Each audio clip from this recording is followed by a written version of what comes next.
A beautiful day in Cincinnati today for the All-Star game. Crosley Field here is jammed to capacity. There's customers standing all around in the aisles and every place available. Dick Flay of Cincinnati, of radio station WSAI. He's very enthusiastic about these Cincinnati Reds. He's from Cincinnati. Can give you a small story on this beautiful ballpark this afternoon, and of course the history of the game and a lot of other things that he wants to talk to you about. This park was built in 1912. The first ball game was played in it on opening day 1912. The terrace was put in the Cincinnati ballpark by groundskeeper Matty Schwab during the season of 1937. In those days, they used to stretch the rope, and it was not satisfactory. The crowd out here at Crosley Field was so great that they wanted a place to sit down. They didn't like the idea of being held back by a rope. They probably remember the night that the St. Louis Cardinals and the Reds played a night game here, where the crowd was right around the home plate crowd, just as though you would see a ball game on an amateur dime. Out there, you see Al Schacht at the present time putting on the show for them.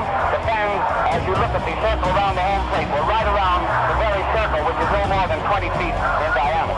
And so they thought the idea of the terrace would help a great deal. The setting is absolutely perfect today. The weatherman must be given a real round of cheers because he's given us one of the most glorious days we've ever had. We're all ready to go now, and I know that you join with me in saying, may the best team win. Nobody on and nobody out. It's the first half of the first inning of the All-Star game. Now Vandermeer starts that sweeping windup again. It's a fly ball into center field. The center fielder is going back out. He's going up the incline. He caught it. Out ran up the incline in center field for a long drive of 370 feet. There's a ball that's too low that time with a lot of stuff on it, and the count is 2-2. Vandermeer shot his fist into his glove as though he figured it should have been called a strike. The count is 2-2 now on Fox, the first baseman of the Boston Red Sox. Vandermeer is starting his windup again. Here's the next pitch. It's a swing and he struck him out. Fox swung that time with a fastball and struck out. Went all the way around, trying to give that ball a ride and missed it. That's the strikeout of Fox. Vandermeer, you know, leads the league pitchers in strikeouts. The pitch to Lombardi hits out into left field for a base hit.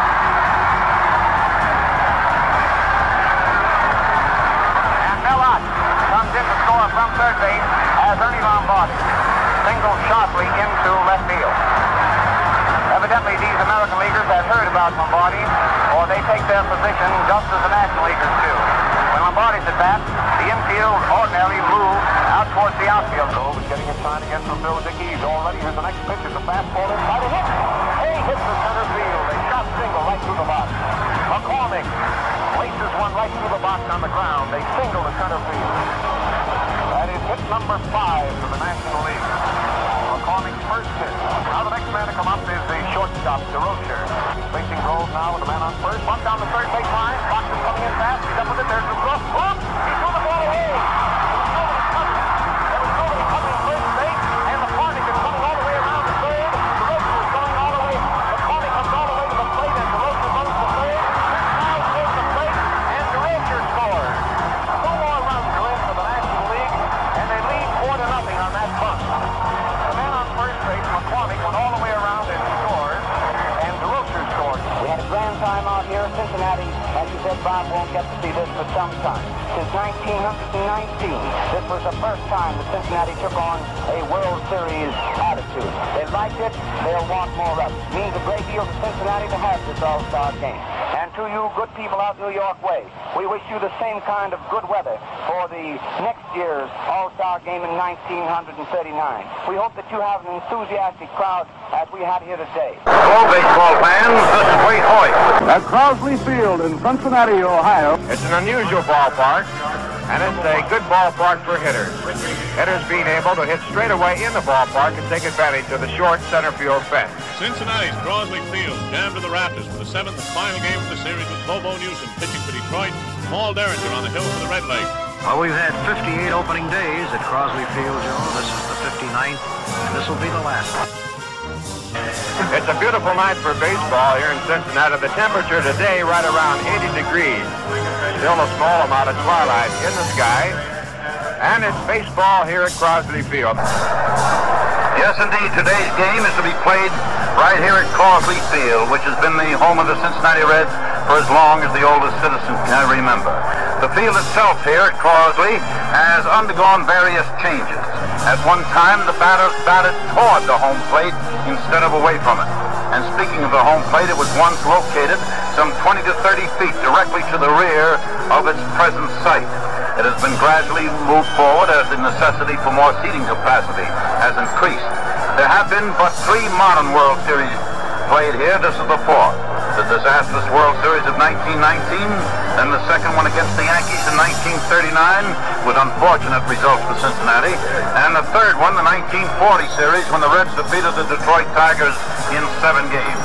A series which, by the way, saw Freddie Hutchinson, the present Cincinnati manager, pitching for Detroit. So 21 years have passed since Crosley Field has been gaily dressed. 21 years since pennant fever gripped this Ohio River City. 21 years of pennant famine, and now the Queen City, as Cincinnati is called, has responded to their National League champions with an intensity which beggars description. Come on in, Sis, and tell us all about it.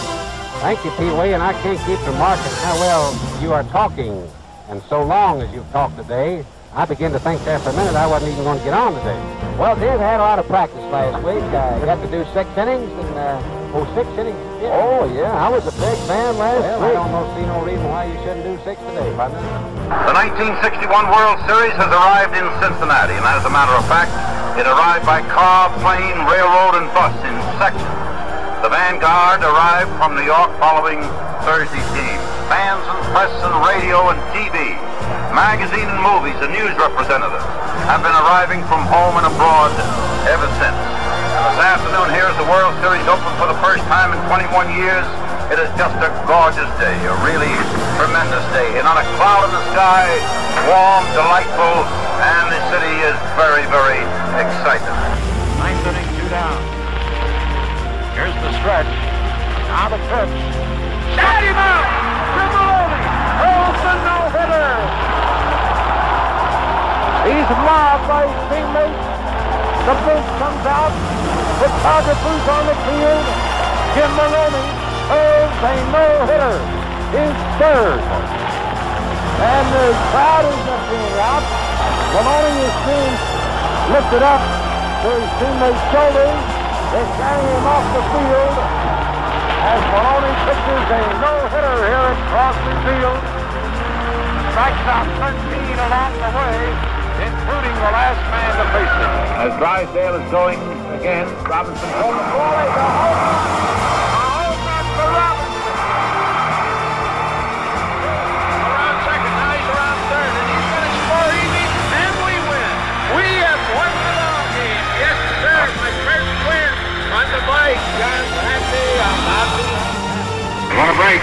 Ground ball to the right side. Base hit. Harper will get the 3rd. And all now you can see how Crosley got picked off at second base. One here. Harper going to the plate. The throw is high. He's got it. Harper got a great stride and scores. This time, the Reds pull it on the Dodgers. The end of 3 innings. No runs, 1 hit, no errors for Cincinnati. No runs, no hits, no errors for the Yankees. Reds winning 7-6 in the first game. Fox trying to pitch out of the jam now for Philadelphia. Protect that 4-run lead facing Johnny Edwards, left-handed batting catcher. Starts his double windup. And here it is. Hit to the shortstop under his glove and out into left field for a base hit. Shamsky is hauled. Here's Cardenas coming to 3rd. 2 runs have scored as Helms is hauled. And it's a 6-4 ball game. The Reds have tied the all-time National League record for playing a game without scoring. It was 20 innings, tying Pittsburgh and Boston of 1918. Edwards swings, misses, he struck him out, and that breaks up the ball game. Lindsay gets his 3rd strikeout, and he picks up the victory too. The Reds lose it in 21 innings to the Giants, 1-0. Terry Fox, double wind up in the pitch, and a swing and a fly ball hit to deep right center field. Back up the terrace goes Brandt. It's up against the wall for extra bases.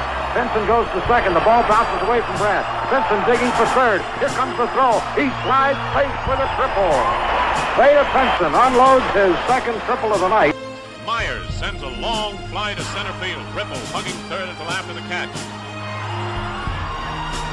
Then down he comes for the run that clinches the ball game for the Reds 2-1. And Cincinnati has won its first World Series in 21 years. Lucky Walters, Pilot McKechnie, and lanky Paul Derringer taking the bows for the new world champs who brought the National League its first series crown since 1934. That's the story for 3 full innings.